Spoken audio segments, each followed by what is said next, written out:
Steve and Jill here. Good day. Welcome to the Land Academy Show, entertaining land investment talk. I'm Steve and Jack Butala. And I'm Jill DeWitt, broadcasting from sunny Southern California. Today, Jill and I talk about how you should offer a solution to your seller. You kind of are. This is one of those... Sending an offer. Hopefully it's a solution. I have stuff to say about this. I know you do too. I wrote this topic for Jill, quite honestly. Thank you. Before we get into it, let's take a question posted by one of our members on the landinvestors.com online community. It's free. The question's long, and I love the question, and I want Jill to answer it, so I'm going to read it. Okay. I just want to ask about this topic that you wrote. So that was that code for... I'm tired. I'm going to queue up some topics for Jill. No. And just okay. I'm not tired. Okay. This came up because it came up on the call last week. Yep. It's a big I somehow have not recently conveyed in all the many venues that we are here. If I sound frustrated about this, I am. By the way, tomorrow's topic is called offer solution for your buyer. Right. We're here to offer solutions. We're not here. Here's the message. Cleaners, here's the message. No, here's the them, message. Take them to the cleaners. Yeah, that makes it. Yeah. For what? Somehow, this whole business model is built on buying property incredibly inexpensively, and solving a problem for the person you're buying it from. Right. They're no longer considering price at all. Right. You're just taking it off their hands. They don't have to pay it for the taxes. If it's a house, you're just buying it so they can get rid of it. Yep. Solving the problem. And then, here's the overview. And then for the buyer, hopefully it's a wholesaler who's going to resell it or do something to it to improve it, like rehab it. You're solving that problem for them. So they don't have to go out and find their own acquisitions or God forbid, deal with a real estate agent. Can I add something to this? This is one thing this is like a hot topic for me. And I know we're going way off topic. It's a hot topic for me. Because here's my thing too. Think about this. The way that we're offering a solution is a very professional, kind, polite way by sending a formal thing in the letter. We are not skip tracing somebody's cell phone and calling them, or heaven forbid, getting in our car and going on there, knocking on their door and saying, "Do you want to sell?" That to me that really bothers me. I just got to say. So if you we got to this topic fast. We did. Let's keep going. Okay. We did, because I was just thinking about how we do it. We really are offering a solution, because here's the thing: we send a very polite, real, professional letter saying, "Hey, we're interested in your property. Here's what we're willing to pay." You have two choices. One, throw it away. B, call me back. That's easy. I'm not standing in your doorway or on the other end of the phone like other people do, and they think that's the way to do this, trying to talk you into something. That makes me mad. Well, there's a whole undertone. Now. There's a whole culture of people out there who believe that the only way to make money is to have an angle.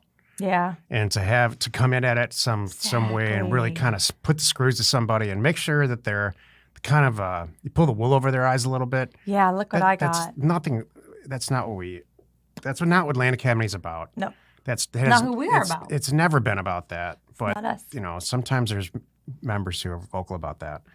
But my point is this, and this is right on topic. What happens every single day with Jill and I and with all of our successful members is these properties come in.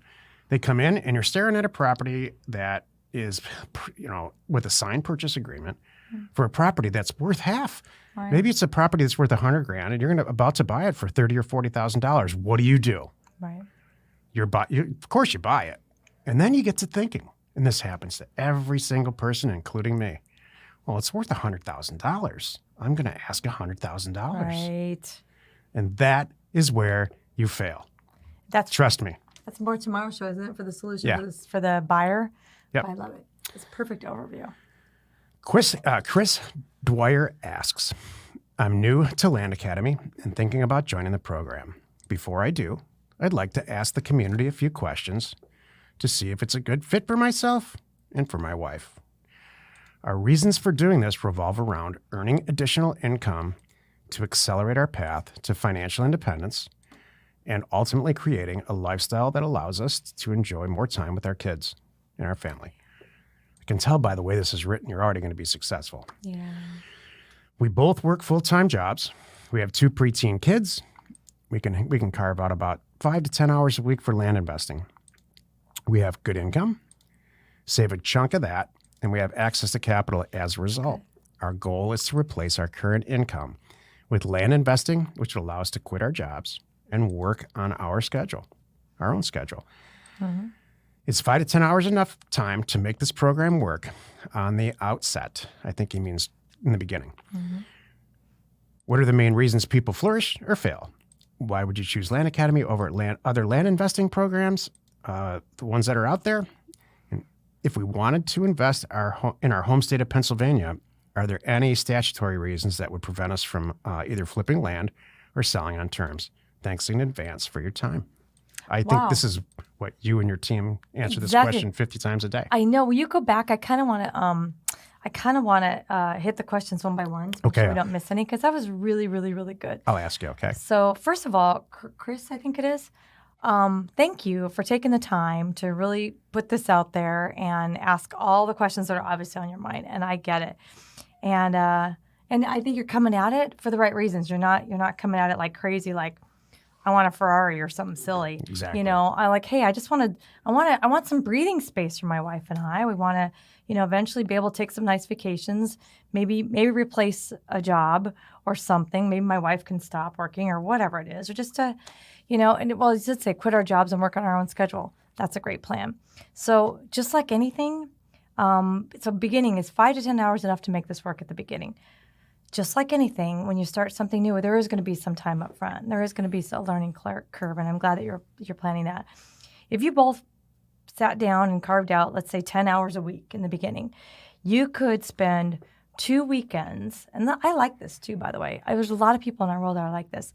If you said, this is what we're doing on Sundays, and set the kids up with, dinners and everything and games, you could one Sunday get through most of the program, and another Sunday get through the second part of the program. And then by the third Sunday, kind of have your head wrapped around it and be thinking about picking accounting moving forward. So I do think you could do this at the beginning. Hopefully, what often, especially when and I'll get into a little bit more, hopefully it inspires you. Like a lot of our members, they start off like, with a schedule like this, and then they get excited. They see what's possible, and they carve out more time, and it gets them there a little bit faster. So I think that's good. The other thing to think about, let's say you spend 10 hours one weekend getting educated, 10 hours, another 10 hours educated. Now the next weekend you're working on picking a county. The next weekend you're thinking about getting mail out. You need to kind of plan that out. And then by then you're gonna have to set up something for the phones. That for you I think is going to be the hardest thing, because you guys both work full-time jobs. So as you're doing this, set up Pat Live, but it can also happen. So during the week, once you have your first offers going out and they're coming back, Pat Live can be answering the calls, so you could kind of stick to your schedules and follow up those when it works for you. Do you want to add to that? You want me to keep going? Well, let me paraphrase what Jill's saying. 5 to 10 hours is easily enough. Yeah. We have very successful members who even still do it. Yeah. Honestly, I don't spend 5 to 10 hours a week buying and selling real estate. I really don't. I spend it on other stuff, and we still buy tons of it. Yeah. So, heck yeah. Okay, so going on, I'm taking too long on these questions, so thank you. I'll try to shorten them. What are the main reasons people flourish or fail? I think it's really comes down, and I know this because I've asked them. We've surveyed our members, and we see it happen all the time. You either stick to it and you're committed, or you're not. It's never about money. Seriously, I'm not kidding. Sound like a man. But it's never about money. It's never about time. Honestly, it's never about, all these other things that you think it is. It just comes down to you not sticking to it. Why are you laughing? She just got back from New Orleans with a bunch of women. Yeah. And she came back right, and the first thing she said to me was, oh my gosh, women are difficult. Now I know why you love me so much. Takes them this is what she said. Takes them a long time to get ready. Takes them a long time to order lunch. It's difficult for them to decide what they want to eat while a waiter's standing there with a pen in their hand. Exactly. Like 6 things like that. I'm like, you know what? I should have recorded this whole thing. It was so Stuff funny. I've been saying for 50 years. Have you ever heard me walk up to a bar and say this? What's the most buttery white wine you have? I'm like, and here's how I do it. Vodka water. Fruit if you have it. Done. That's it. Here's another impression of certain women ordering lunch. I'm feeling like something red, and maybe with a side salad. I'll go. Other people order first. I need to look at the menu. Yeah. That's one of a million quotes I have Right. stored up for some No, unhealthy mental reason. I do have to say the person that I traveled with was actually phenomenal. I was saying of all my friends, this was the easiest, best person, lowest maintenance. I mean, seriously. Awesome. I mean, really. Good save. Uh-huh. Does she listen to this show? I don't know. So anyway, but true. No, I mean that seriously. She's an awesome travel. We traveled. Jill's going to answer this question in a second. Okay. What are the main reasons people flourish or fail? I did answer. And I will say this. It's that question tucked into all these other technical questions about can I do it or not? Mm-hmm. That is the question you have to really, really ask yourself. Yep. And so if you're already successful, which you are, both of you, I can tell, are already successful at what you've set out to do, then you're going to be successful at this. Yeah. If you make it a priority, and that's it. And they're on the same page, it sounds like. Chris wouldn't be Yeah. asking this question. You know. We have many, many, many husband and wife teams, Mm-hmm. or spousal teams, let's just say, Yeah. or life partner teams, or just business partnership teams that flourish in this environment. Jill and I are a perfect example. Yep. Why would we choose Land Academy over the other land investing programs that are out there? I'm deliberately going slow on this question. Okay. I love this. So do I. Well, here's the thing. Why would you choose this? It has to sing to you. There are so many other business models out there, so many other things that you could do. There's ways to do what we do, and you have to pick the one that sings to you. And we are data people. This is the place to be if you're not afraid of Excel, you're not afraid of data. I have to say it, you're pretty smart. You maybe have run your own business or have an idea to do that, and you know what it takes to do that stuff, then you're in the right place. We are all about using data and creating systems and making this a business and not making it hard, kind of thing. Letting the data and the other things do the work for you. I mean, Jill just answered the next question. Why would you choose Land Academy over other land investing programs that are out there? There's only a couple other programs that are out there that I know of.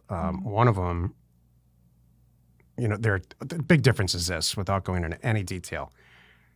If you want to make this a business, not a hobby, Land Academy is for you. Right. If you want to buy some extra property because you think it's fun and funny, the other two programs that are out there, you should check those out. Yeah. They're packed full of hobbyists.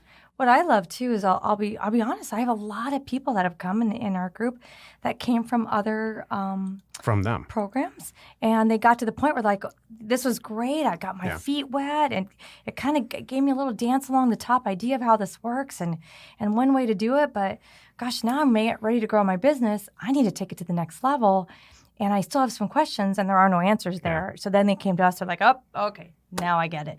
And then the tools and the things that we do provide, the access to the data, the cheap mail, the stuff to really make it a business is what we do. Of all the other land programs out there, we're the only ones who have devised this system of using data and sending blind offers in a very, very brainy type way. And giving access to the stuff you can't get. The other ones all focus on back tax property. That would be a game changer for me right there. I'm not kidding, Stephen. If I were a fly on the wall and I was just getting into this, knowing that you could get access to data tree which is coming, but RealQuest Pro and Title Pro 24/7 and things like Parcel Fact and to help me in Deed Perfect, I'd be like, that's a game changer. Yeah. That's already taking so much work off my plate. Yeah. Wow. And I access to stuff that I didn't have. I could, and some of them I can't get. I don't want this whole episode to sound like a sales pitch, but none of this happened on accident. Right. It's very simple. Jill and I have been buying and selling real estate since the 90s, separately and now together. Yeah. And all the tools that we've been using, we just put them in the form of a website. Yep. It's perfect. All right, this is a question for you, so I'm going to read this. If we wanted to invest in our home state of Pennsylvania, are there any statutory reasons that would prevent us from either flipping land or selling on terms? There's statutory reasons in every single state, and they're state-specific about why you can and cannot sell property on terms. Right. And they're getting worse. So, and they're only getting worse because people are abusing them. Right. So, bad people. We're all good people. There's a few bad people. Check it out. Pennsylvania, I lived in Pennsylvania for several years, and I know Pennsylvania as a state, a regulatory state, is not the best on the list. In For fact, terms. just for anything. So yeah. It's very legislated. It's got rooted in history like that. So the further west you go, the generally more compliant real estate gets until you hit California. And California, as liberal as it is one of the most pro-real estate places I've ever been. All the things I can bitch about in California. There's a lot. Real estate's not one of them. Exactly. They're very pro-development in real estate. That's true. That's probably why the traffic's the way it is. That's true. That was awesome. You can do this anywhere. Yeah, I think we got That's this. the answer. Yeah, and just do your homework. And those states that have just those states that have here's how we look at it. If there's a state that I come along and there's some extra steps I got to jump through, if I really want to sell things on terms, then I only flip for cash there. I don't sell them on terms. That's I do it. terms in other states that are easy for me. Problem solved. Well said. Thank you. Works everywhere. You just have to do your research and get in there and figure it all out. Exactly. Today's topic, offer a solution for your seller. This is the meat of the show. Jill's going to talk in double time here. Oh, am I? Oh, because I have to hurry up. It's okay. It's already going really This long. is so I know. important. This is We're going to go over on time. It's okay. So offer solutions for your sellers. Well, number one, you are solving something for them already by them calling you back. They may or may not state it, but they're staring at your offer and calling you back or emailing you or writing you, whatever it is, because you're solving something. If even, I'm done with this property, I don't want it anymore. I want to get out from under it. It may not be obvious. They may or may not state it. Some will say, thank goodness, I need the cash. I've got this going on. You know, I'm so happy. And some are just going to be like, you know what, I got your offer. Let's talk. I like it. Yeah, and can you do it on Tuesday, kind of thing. Yeah. So, and you don't need to dig and find out. Sometimes it's personal for people. They may not want to share it, but just know that there's a reason they're contacting you, and that's why we do it the way we do. Do you want to add to that? The very nature of sending out, let's say 10 offers. Just never send out 10 offers, by the way. Always send out 1,500 at bare minimum. Exactly. Let's say you walk into a bar and there's 10 women sitting on 10 bar stools. No. Why did you use this example? I can't wait to see. All and right. you approach that, every single woman, regardless of how they look or are behaving, with the exact same approach. Hi, buy you a drink? Next bar stool. Hi, buy you a drink? You can imagine the responses you're going to get. You're going to get everything from drop dead, stranger, weirdo, to heck yes, I'd love for you to buy me a drink. You hit me at the right time. Let's talk. That's what this is. That's all this is. You're solving a problem for the girl at the end. And all the rest of them are going to be annoyed or some version of annoyed or slightly interested, but they're not feeling comfortable talking to you yet. Maybe you want to just change your approach a little bit. Oh my gosh. Those are the negotiating people. So in those 10 situations, somebody will say, heck yes, I would love for you to buy me a drink. Well, you know what? You might have solved a problem for me because I just was thirsty. How about that? That's it. I was thirsty. I didn't want to pay for a drink. It could be as simple as that. All right. Don't say you're I'm solving thirsty. it. Don't say it for one poor person stuck at the end. Nobody's pouring this. Well, There's no poor person. There's no victim. You said the one at the end. Why is there one All right, at the she's end? the one in the middle. I don't know. All right. She's the one that actually you caught at the right moment, and she's right. happy that day. She had a good day at work right. or whatever. So it's just the same thing. So it's the same thing. If you're solving a problem for this, or you're solving a problem to the person you just caught them at the right time, and they're ready to sell their property for whatever reason. Okay. So we spend people who are not in this group. People who are not in our group reach out to us all the time, way more than people who are in our group, and ask questions like this. Like, so I'm trying to answer that question. You know, the more women you ask at that question at the bar, the more are going to give you the answer that you want. So send out a ton of mail is my point. Just send out, if you're not getting the response that you want, then send more mail out. Oh my goodness. Is it really? It always comes back It's so to that. obvious. Yeah, So it is obvious. This is so obvious to me. It's not obvious to a lot of people. What did you do while I was out of town, babe? That's what I'm wondering. I've been in New I did. Orleans. What did you do while I was away? I worked. I got more work done than All I've right. ever get done. Okay, That's cool. the truth of it. All right, so here's another thing about offering solutions to sellers. I have three things to say. I said that was the first one. Number two, make it easy. You know, part of offering a solution for the seller is not only offering to buy their land, but you're offering to make the deed and mail it to them and get a cashier's check. And so they don't even have to leave the couch, honestly. Somebody has to open the door and let the notary in, but that's about it. So make it easy, explain it all. And that's my third thing, actually. The third thing is really follow through and hold their hand, help as needed, answer questions. It all ties together. So they need to see it as you're solving the problem. You're not going to sell them. No. They're not going to call you and say, is that the best you? And then is that the best you have? It's already gone. In my opinion, Jill might try a little harder to change their mind, but in my opinion, it's just the point wasn't taken. No. So if somebody gets an offer, they should, when they open their letter and they look at it and they say for $10,000, they should say to their spouse, "These guys out in California want to buy this property that we've owned for 20 years for $10,000, and they're going to pay us on Thursday. Mm-hmm. Is there any reason we wouldn't do this?"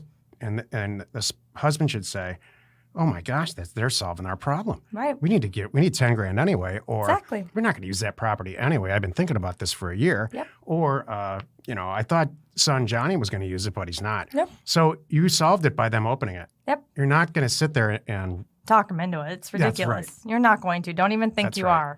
And if you're at that point, don't hang up and open the next letter. That's what I think, Jill. That's it. Or answer the phone. That's it. There's so many people. All you got to do is send out more offers. And that's a whole nother thing, I know. But that's it. Well, you've done it again. You spent another 20 minutes listening to the Land Academy show. Join us next time for the episode called Offer a Solution for Your Buyer Now. And we answer your questions posted on our online community, landinvestors.com. It is free. You are not alone in your real estate ambition. Wow, okay. you and I were saving it up. We had a lot to say. Yes. I just hit me the whole way we do it. And people are still arguing like, don't you want to skip trace and call them? Why would I skip trace and call somebody? That would really make them mad. And by the way, how many people, if it's a number I don't recognize, I don't answer. How costly is that? That's a lot. Just the whole phrase skip tracing. Yeah. Like, what is that? And I don't think you know what skip tracing is, if you don't know? It's finding somebody's cell phone number, calling them. Paying money to get it. That's associated with the real estate. Yeah. It's like you sign into a database. And cold calling. Yeah. Nobody wants that. Hey, I noticed you haven't paid your 2017 taxes on that property in Nevada. Do you want to sell it? I'll give you $500. How invasive is that? Exactly. Why would you ever do that? I agree. Thank you. I'd rather sell penny stocks. Wherever you're watching or wherever you're listening, please rate us there. We are Steve and Jill. Angry Steve and Jill. Information and inspiration to buy undervalued property.